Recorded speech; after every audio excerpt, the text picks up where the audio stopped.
Welcome to next exam. आज है 13 जनवरी 2024 और 13 जनवरी 2024 से करंट अफेयर्स के जितने भी इंपॉर्टेंट क्वेश्चन बन सकते हैं सारे हम इस वीडियो में डिस्कस करेंगे और हर क्वेश्चन से रिलेटेड इंपॉर्टेंट फैक्ट भी मैं आपको बताऊंगा। तो आप पूरा वीडियो बहुत ध्यान से देखिए। लास्ट में आपसे क्वेश्चन पूछूंगा, उसका आंसर आपको कमेंट बॉक्स में बताना है। आज की इस वीडियो की PDF फाइल आप इस वीडियो के डिस्क्रिप्शन में डाउनलोड कर सकते हैं। PDF आप हमारे टेलीग्राम ग्रुप से भी डाउनलोड कर सकते हैं। टेलीग्राम ग्रुप पर आपको सारी PDF एक साथ मिल जाएंगी और टेलीग्राम ग्रुप का लिंक मैंने इस वीडियो के डिस्क्रिप्शन में दे दिया है, तो आप उस लिंक पर क्लिक करके टेलीग्राम ग्रुप ज्वाइन कर सकते हैं। तो चलिए स्टार्ट करते हैं। पहला क्वेश्चन है, हाल ही में राष्ट्रीय युवा दिवस कब मनाया गया है? तो अभी 12 जनवरी को राष्ट्रीय युवा दिवस मनाया गया। तो उस क्वेश्चन का बे ऑप्शन सही है। अच्छा, जब बे हर साल ये 12 जनवरी आती है, मैं आपको हमेशा बताता हूँ कि 12 जनवरी को स्वामी विवेकानंद जी का जन्मदिन होता है और इन्हीं के जन्मदिन पर राष्ट्रीय युवा दिवस मनाया जाता है। एक्चुअल में स्वामी विवेकानंद जी का जन्म 12 जनवरी 1863 को कोलकाता में हुआ था और इनका जो पूरा जीवन है वो युवाओं के लिए बहुत इंस्पिरेशनल है, इसीलिए इनके जन्मदिन पर राष्ट्रीय युवा दिवस मनाया जाता है। अच्छा, मैंने आपको बता दिया कि इनका जन्म 12 जनवरी 1863 को हुआ, लेकिन एक क्वेश्चन माइंड में क्लिक कर जाना चाहिए कि ये जो राष्ट्रीय युवा दिवस है ये कब से मनाया जा रहा है। जन्म तो 1863 में हुआ, लेकिन राष्ट्रीय युवा दिवस की शुरुआत कब हुई? तो राष्ट्रीय युवा दिवस ये 1985 में शुरू हुआ। कब? 1985 में शुरू हुआ। तो राष्ट्रीय युवा दिवस के बारे में इतना याद रखिए। 1 जनवरी को DRDO का 66वां स्थापना दिवस मनाया गया और DRDO की फुल फॉर्म लगभग हर दिन मैं आपको बता रहा हूँ। DRDO की फुल फॉर्म क्या है? Defence research and development organisation. अच्छा, 3 जनवरी को international mind body balance day मनाया गया। 4 जनवरी को विश्व ब्रेल दिवस मनाया गया। जो ब्रेल लिपि है उसकी खोज की थी लुईस ब्रेल ने और लुईस ब्रेल का जन्म हुआ था 4 जनवरी को, यानी कि इनका जन्मदिन होता है 4 जनवरी को। तो इन्हीं के जन्मदिन को विश्व ब्रेल दिवस के रूप में मनाया जाता है। और इस बार के विश्व ब्रेल दिवस की थीम क्या थी? Empowering through inclusion and diversity. 5 जनवरी को राष्ट्रीय पक्षी दिवस मनाया गया। 6 जनवरी को विश्व अनाथ युद्ध दिवस मनाया गया। 7 जनवरी को महायान नववर्ष मनाया गया। 8 जनवरी को पृथ्वी घूर्णन दिवस मनाया गया। 9 जनवरी को प्रवासी भारतीय दिवस मनाया गया। 10 जनवरी को विश्व हिंदी दिवस मनाया गया। यहाँ पे याद रखिए, भारत में जो हिंदी दिवस मनाया जाता है वो 14 सितंबर को मनाया जाता है। क्यों मनाया जाता है? क्योंकि 14 सितंबर 1940 को देवनागरी लिपि में लिखी हुई हिंदी को भारत की आधिकारिक भाषा के रूप में स्वीकार किया गया था। इसीलिए भारत में 14 सितंबर को हिंदी दिवस मनाया जाता है। लेकिन अगर आपसे पूछ ले कि पूरे विश्व में, यानी कि विश्व हिंदी दिवस कब मनाया जाता है, तो 10 जनवरी को मनाया जाता है। और 11 जनवरी को राष्ट्रीय मानव तस्करी जागरूकता दिवस मनाया गया। तो जनवरी में अब तक इतने इंपॉर्टेंट डे मनाए गए हैं, ये आपको याद रखने हैं। अच्छा, आज की इस वीडियो का हम टारगेट रखते हैं 40,000 लाइक का। तो अगर ये वीडियो आपको अच्छा लगता है, हेल्पफुल लगता है, तब आप इस वीडियो को लाइक और शेयर जरूर किया करो। और मैं आपको भी बोलता हूँ, डेली मॉर्निंग में उठकर सबसे पहले अपने लिए एक टारगेट फिक्स करो। चाहे छोटा सा ही टारगेट फिक्स करो, लेकिन डेली मॉर्निंग में उठकर सबसे पहले अपने लिए एक टारगेट फिक्स करो और फिर अपना पूरा दिन उस टारगेट को अचीव करने में लगा दो। आपकी लाइफ ऑटोमेटिकली अच्छी हो जाएगी। नेक्स्ट क्वेश्चन है, हाल ही में सबसे लंबी सोलर लाइट लाइन स्थापना का विश्व रिकॉर्ड कहाँ बना है? तो अभी अयोध्या में सबसे लंबी सोलर लाइट लाइन स्थापना का विश्व रिकॉर्ड बना। तो उस क्वेश्चन का सी ऑप्शन सही है।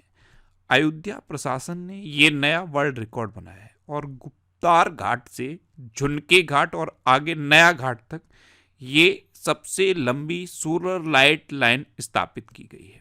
अच्छा, अयोध्या सुन के कुछ याद आया? अयोध्या में जो नया एयरपोर्ट बना है उसका नाम क्या रखा गया है? महर्षि वाल्मीकि अंतर्राष्ट्रीय एयरपोर्ट अयोध्या धाम। और अयोध्या का जो रेलवे स्टेशन है उसका नाम बदल के अयोध्या धाम रेलवे स्टेशन कर दिया गया है।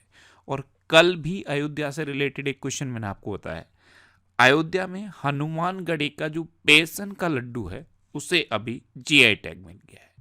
नेक्स्ट क्वेश्चन है, हाल ही में हुंडई और IIT मद्रास कहाँ हाइड्रोजन इनोवेशन वैली स्थापित करेंगे? तो अभी हुंडई मोटर इंडिया और आईआईटी मद्रास ये तमिलनाडु में हाइड्रोजन इनोवेशन वैली स्थापित करेंगे। तो इस क्वेश्चन का बे ऑप्शन सही है। अब तमिलनाडु, तो ये है मैप में तमिलनाडु। तमिलनाडु कैपिटल क्या है? चेन्नई। तमिलनाडु के चीफ मिनिस्टर कौन है? M.K. स्टालिन। और तमिलनाडु की गवर्नर कौन है? R.N. रवि। अभी टाटा पावर ने तमिलनाडु में 70,000 करोड़ रुपए के निवेश की घोषणा की है। भारत का पहला तिलापिया पार्वो वायरस तमिलनाडु में रिपोर्ट किया गया। स्ट्रेट चाइल्ड क्रिकेट विश्व कप चेन्नई में आयोजित किया जाएगा। तमिलनाडु के सलेम सागो को जीआई टैग मिला है। तमिलनाडु के मुख्यमंत्री ने स्कूलों के लिए विस्तारित नाश्ता योजना शुरू की। और तमिलनाडु सरकार India centre for advanced manufacturing स्थापित करने की योजना बना रही है। तमिलनाडु के मुख्यमंत्री ने दक्षिण पूर्व एशिया के सबसे बड़े अलवड़ीकरण संयंत्र की आधारशिला रखी है। तमिलनाडु में आदिपुरम त्योहार मनाया जाता है। तमिलनाडु में जल्लीकट्टू का आयोजन किया जाता है। तमिलनाडु ने तमिल थाई बस्तु को अपना राजकीय गेट घोषित किया है। और तमिलनाडु में जो सत्यमंगलम टाइगर रिजर्व है उसे अभी TX2 अवार्ड मिला था।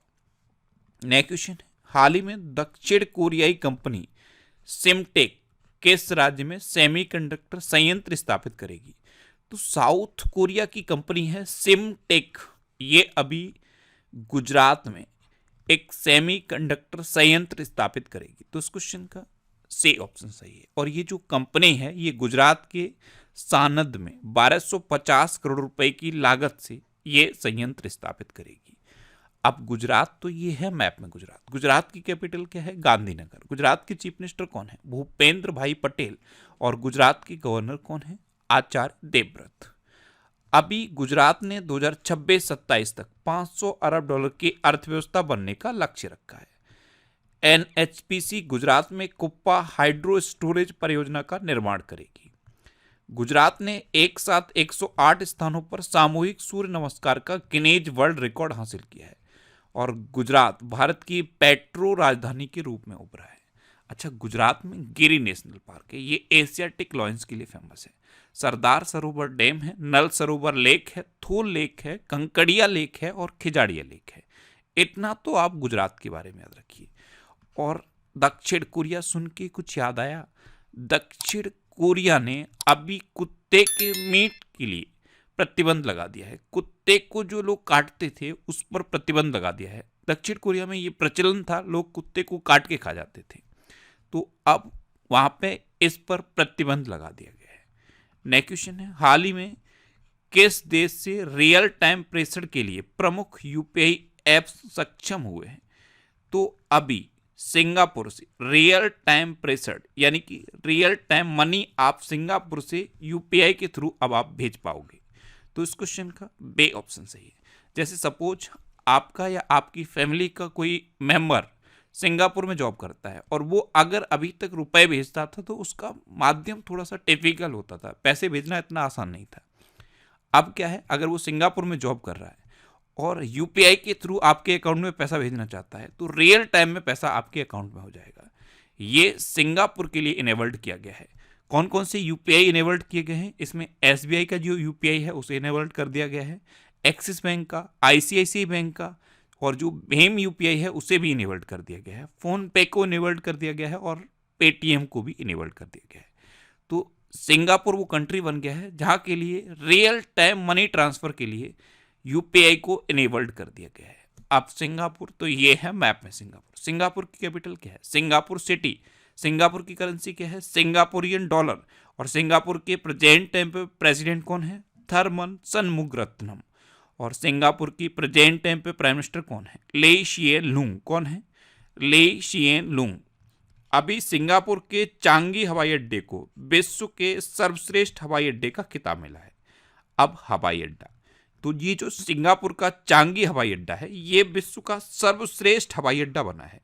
और क्वेश्चन को थोड़ा सा पलट दिया जाए, अगर आपसे पूछ ले कि विश्व का सबसे सुंदर हवाई अड्डा कौन सा बना है, तो बेंगलुरु का केम्पेगौड़ा इंटरनेशनल एयरपोर्ट टर्मिनल 2 विश्व का सबसे सुंदर एयरपोर्ट बना है। तो दोनों में डिफरेंस है, सबसे सुंदर और सर्वश्रेष्ठ, दोनों को याद रखिए। भारतीय मूल के थरमन सनमुगरत्नम सिंगापुर के राष्ट्रपति के लिए चुने गए थे। ये जो थरमन शनमुगारत्नम हैं ये भारतीय मूल के हैं, इसलिए मैंने इनको हाईलाइट करके लिखा है। यूपीआई ने सिंगापुर के साथ मिलकर क्रॉस बॉर्डर कनेक्टिविटी लॉन्च करने की घोषणा की थी और अब इसे लॉन्च कर दिया गया है। नेक्स्ट क्वेश्चन है, हाल ही में किसने मोदी एनर्जाइजिंग अ ग्रीन फ्यूचर नामक पुस्तक का विमोचन किया? तो प्रेजेंट टाइम पे हमारे केंद्रीय पर्यावरण, वन और जलवायु परिवर्तन मंत्री हैं भूपेंद्र यादव। इन्होंने अभी मोदी एनर्जाइजिंग अ ग्रीन फ्यूचर नामक पुस्तक का विमोचन किया। तो इस क्वेश्चन का ए ऑप्शन सही है। अब बुक की बात है तो अभी ट्विंकल खन्ना ने अपनी नई पुस्तक वेलकम टू पैराडाइज लॉन्च की। राकेश पाठक द्वारा लिखित पुस्तक सिंधिया और 1857 का विमोचन किया गया। मनोज सिन्हा ने barrier on wheels wheelchair to Padmashri नामक पुस्तक का विमोचन किया और अशोक टंडन द्वारा लिखित पुस्तक रिवर्स स्विंग को भी लॉन्च किया गया है। नेक्स्ट क्वेश्चन है, हाल ही में GRSE ने किस राज्य की पहली अगली पीढ़ी की इलेक्ट्रिक फेरी का अनावरण किया? तो पहले तो ये GRSE, इसकी फुल फॉर्म याद रखिए। इसकी फुल फॉर्म है garden reach ship builders and engineers. इसने अभी पश्चिम बंगाल की पहली अगली पीढ़ी की इलेक्ट्रिक फेरी का अनावरण किया है। तो इस क्वेश्चन का सी ऑप्शन सही है। अब पश्चिम बंगाल, तो ये है मैप में पश्चिम बंगाल। पश्चिम बंगाल की कैपिटल क्या है? कोलकाता। और कोलकाता किस नदी किनारे स्थित है? हुगली नदी किनारे स्थित है। पश्चिम बंगाल की चीफ मिनिस्टर हैं ममता बनर्जी और पश्चिम बंगाल के गवर्नर कौन है? शेबे आनंदा बोस। अभी पश्चिम बंगाल ने पोयला बैसाख को अपना राज्य दिवस और बांग्लार माटी बांग्लार जल को राज्य की गेट घोषित किया है। ये जो बांग्लार माटी बांग्लार जल है ये गुरुदेव रविंद्रनाथ टैगोर की एक कविता है और इसको अब पश्चिम बंगाल ने अपना राज्य की गेट घोषित कर दिया है। अच्छा, पश्चिम बंगाल के सुंदरबन शहर, जलपाईगुड़ी जिले के काला नूनिया चावल और कादियाल साड़ियों को GI टैग मिला। 11वां बांग्लादेश पुस्तक मेला ये कोलकाता में हुआ और पश्चिम बंगाल के ब्रांड एम्बेसडर सौरभ गांगुली बने हैं। नेक्स्ट क्वेश्चन है, हाल ही में किस देश में आपातकाल की घोषणा की गई है? तो अभी पापुआ न्यू गिनी में आपातकाल यानी कि इमरजेंसी की घोषणा की गई। तो इस क्वेश्चन का बे ऑप्शन सही है। वेतन विवाद के कारण वहां पे जो हिंसा है वो लगातार बढ़ती जा रही है और कई लोगों की मौत हो गई है, इसलिए पापुआ न्यू गिनी में आपातकाल की घोषणा की गई है। अब पापुआ न्यू गिनी, तो मैप में देखो ये है पापुआ न्यू गिनी। इसकी कैपिटल क्या है? Port Moresby. इसकी करेंसी क्या है? पापुआ न्यू गिनी केना। और इसके प्रेजेंट टाइम पे प्राइम मिनिस्टर कौन है? James Marape. नेक्स्ट क्वेश्चन है, हाल ही में भारत और जापान के तटरक्षक बल ने कहाँ संयुक्त अभ्यास किया है?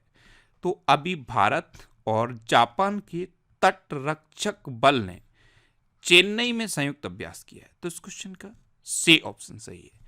समुद्री प्रदूषण मुकाबला क्षमताओं को बढ़ाने के लिए भारत और जापान के तटरक्षक बल ने संयुक्त अभ्यास चेन्नई में किया है। नेक्स्ट क्वेश्चन है, हाल ही में किसे बेंगलोर मेट्रो के प्रबंध निदेशक के रूप में नियुक्त किया गया है? तो बेंगलोर मेट्रो के प्रबंध निदेशक के रूप में अभी महेश्वर राव को नियुक्त किया गया। तो इस क्वेश्चन का बे ऑप्शन सही है। ये है महेश्वर राव और इन्हीं को बेंगलोर मेट्रो के प्रबंध निदेशक के रूप में नियुक्त किया गया है। अच्छा, अभी समीर कुमार सिन्हा को रक्षा मंत्रालय में महानिदेशक नियुक्त किया गया। बसव राजू एस को छत्तीसगढ़ के मुख्यमंत्री का सचिव नियुक्त किया गया है। अडानी पोर्ट्स और स्पेशल इकोनॉमिक जोन के CEO के रूप में अश्विनी गुप्ता को नियुक्त किया गया और सेबी का कार्यकारी निदेशक जे राम मोहन राव को नियुक्त किया गया है। नेक्स्ट क्वेश्चन है, हाल ही में चीनी उद्योग में सर्वश्रेष्ठ पर्यावरण अधिकारी का पुरस्कार जीतने वाली पहली महिला कौन बनी है? तो चीनी उद्योग में सर्वश्रेष्ठ पर्यावरण अधिकारी का पुरस्कार जीतने वाली पहली महिला देपा भंडारे बनी है। तो इस क्वेश्चन का ए ऑप्शन सही है। अब पुरस्कार की बात है तो अभी प्रसिद्ध बंगाली लेखक शेरशेंदु मुखोपाध्याय को 2023 कुवेम्पु राष्ट्रीय पुरस्कार मिला। MS स्वामीनाथन पुरस्कार से B.R. कम्बोज को सम्मानित किया गया और बे आर कंबोज, ये हरियाणा में जो चौधरी चरण सिंह एग्रीकल्चर यूनिवर्सिटी है उसके चांसलर हैं और इन्होंने एग्रीकल्चर के फील्ड में अहम योगदान दिया है, इसलिए इनको MS स्वामीनाथन पुरस्कार से सम्मानित किया गया। अभी इसरो के बे आर ललितांबिका वैज्ञानिक को फ्रांस के सेवेलियर पुरस्कार से सम्मानित किया गया। G20 शिखर सम्मेलन में श्रीनिवास नायक ने ग्लोबल आइकन अवार्ड जीता है। नेक्स्ट क्वेश्चन है, हाल ही में किस राज्य के मुख्यमंत्री ने मलकानगिरी हवाई अड्डे का उद्घाटन किया? तो अभी उड़ीसा के चीफ मिनिस्टर नवीन पटनायक ने मलकानगिरी हवाई अड्डे का उद्घाटन किया। तो इस क्वेश्चन का सी ऑप्शन सही है। अब उड़ीसा, तो ये है मैप में उड़ीसा। उड़ीसा की कैपिटल क्या है? भुवनेश्वर। उड़ीसा के चीफ मिनिस्टर कौन है? नवीन पटनायक। और उड़ीसा के गवर्नर कौन है? रघुवर दास। अभी उड़ीसा की रेड आंट चटनी, इसे स्थानीय भाषा में काई चटनी कहते हैं, इसको GI टैग मिला है। उड़ीसा के मनीषा पाड़ी भारत की पहली वुमेन एट डी कैंप बनी है। एशिया के सबसे बड़े ओपन एयर वार्षिक व्यापार मेले बाली यात्रा का उद्घाटन उड़ीसा के कटक में हुआ। उड़ीसा के केंद्रपाड़ा रसवली को GI टैग मिला और उड़ीसा की विधानसभा ने भूमि अधिग्रहण विधेयक पारित किया है। उड़ीसा में है व्हीलर द्वीप और व्हीलर द्वीप का नाम बदल के APJ अब्दुल कलाम द्वीप रखा गया। उड़ीसा दिवस या उत्कल दिवस कब मनाया जाता है? 1 अप्रैल को। उड़ीसा में रसीकुलिया बीच है, गोल्डन बीच है, सुनाबेड़ा वाइल्ड लाइफ सेंचुरी है, कोठागढ़ वाइल्ड लाइफ सेंचुरी है, नलवन वाइल्ड लाइफ सेंचुरी है, बैसीपल्ली वाइल्ड लाइफ सेंचुरी है, गहिर मठ वाइल्ड लाइफ सेंचुरी है और चिल्का लेक है। चिल्का लेक भारत की सबसे बड़ी खारे पानी की लेक है। उड़ीसा में लिंगराज टेम्पल है, कोणार्क टेम्पल है और जगन्नाथ टेम्पल है। नेक्स्ट क्वेश्चन है, हाल ही में किसे UPSC के सदस्य के रूप में नियुक्त किया गया? तो अभी CISF के पूर्व महानिदेशक सेल वर्धन सिंह को UPSC के सदस्य के रूप में नियुक्त किया गया। तो इस क्वेश्चन का बे ऑप्शन सही है। ये हैं CISF के पूर्व महानिदेशक सेल वर्धन सिंह और इन्हीं को UPSC के सदस्य के रूप में नियुक्त किया गया है। नेक्स्ट क्वेश्चन है, हाल ही में DRDO ने नई पीढ़ी की आकाश मिसाइल का सफल परीक्षण कहाँ किया है? तो DRDO ने अभी उड़ीसा के चांदीपुर में नई पीढ़ी की आकाश मिसाइल का सफल परीक्षण किया। तो इस क्वेश्चन का ए ऑप्शन सही है। उड़ीसा के चांदीपुर में है इंटीग्रेटेड टेस्टिंग रेंज और यहीं पे नई पीढ़ी की आकाश मिसाइल का सफल परीक्षण हुआ है। नेक्स्ट क्वेश्चन है, हाल ही में किस देश ने एक नया उपग्रह आइंस्टीन प्रोब लॉन्च किया है? तो एक्सरे तकनीक का उपयोग करके क्षणिक ब्रह्मांडी घटनाओं का अध्ययन करने के लिए चीन ने आइंस्टाइन प्रोब नाम के एक उपग्रह को लॉन्च किया। तो इस क्वेश्चन का सी ऑप्शन सही है। अब चीन ने लॉन्च किया, तो ये है मैप में चीन। चीन की कैपिटल क्या है? बीजिंग। चीन की करेंसी क्या है? रेनमिनबी। और चीन के प्रेजेंट टाइम पे प्रेसिडेंट कौन है? Xi Jinping. अभी चीन ने डोंग जून को अपना नया रक्षा मंत्री नियुक्त किया है और चीन में जो पहले रक्षा मंत्री थे ले शांगफू, वो पिछले 4 महीने से गायब हैं और इनकी जगह अब नए रक्षा मंत्री बनाए गए हैं डोंग जून। चीन ने मिस्र के साथ मिलकर मिस्र सैट 2 सैटेलाइट लॉन्च किया है। चीन ने दुनिया का पहला 4थे पीढ़ी का परमाणु रिएक्टर शुरू किया। चीन ने दुनिया का सबसे तेज इंटरनेट लॉन्च किया और फिलीपींस ने चीन के बेल्ट एंड रोड इनिशिएटिव से बाहर निकलने की घोषणा की है। अब लास्ट वीडियो के क्वेश्चन का आंसर। लास्ट वीडियो में मैंने आपसे क्वेश्चन पूछा था कि हाल ही में वाइब्रेंट गुजरात ग्लोबल समिट में किस देश के राष्ट्रपति मुख्य अतिथि रहे हैं? तो अभी वाइब्रेंट गुजरात ग्लोबल समिट में UAE के राष्ट्रपति मुख्य अतिथि रहे, यानी कि इस क्वेश्चन का बे ऑप्शन सही था और लगभग सभी स्टूडेंट ने इसका आंसर सही दिया। मोस्टली स्टूडेंट ने इसके बारे में डिटेल में लिखा। मैं आपको एक बार फिर बोलूँगा, क्वेश्चन के बारे में आपको जितना ज़्यादा से ज़्यादा पता हो आप लिखा करो, क्योंकि जो चीज़ें आप लिख देते हो फिर उन्हें आप कभी नहीं भूलते। अब आपके लिए आज का क्वेश्चन है, हाल ही में कहाँ के बेसन के लड्डू को GI टैग मिला है?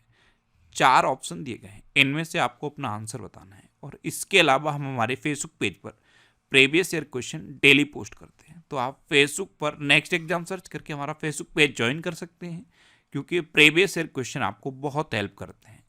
अगर आपको किसी क्वेश्चन में कोई डाउट होता है या आपको अपने करियर से रिलेटेड भी कोई प्रॉब्लम है, तो आप इंस्टाग्राम और एक्स पर इंद्रेश आरसी INDRESHRC इंस्टाग्राम और एक्स पर इंद्रेश आरसी सर्च करके आप मेरे साथ जुड़ सकते हैं और कोई भी डाउट, कोई भी confusion without any hesitation discuss कर सकते हैं। अच्छा, आज की इस वीडियो का आप टारगेट जरूर याद रखना। आज की इस वीडियो का टारगेट है 40 या लाइक का। तो अगर ये वीडियो आपको अच्छा लगा है, हेल्पफुल लगा है, तब आप इस वीडियो को लाइक और शेयर जरूर किया करो। और आपके पास जो भी स्टडी रिलेटेड व्हाट्सएप और फेसबुक ग्रुप हैं, उनमें आप इस वीडियो को शेयर जरूर कर दिया करो। तो ये था आज का हमारा करंट अफेयर्स का वीडियो। आपको ये वीडियो कैसा लगा प्लीज कमेंट बॉक्स में जरूर बताना। और अगर अभी तक भी आपने हमारे इस चैनल को सब्सक्राइब नहीं किया है तो इसे आप सब्सक्राइब जरूर कर लीजिए।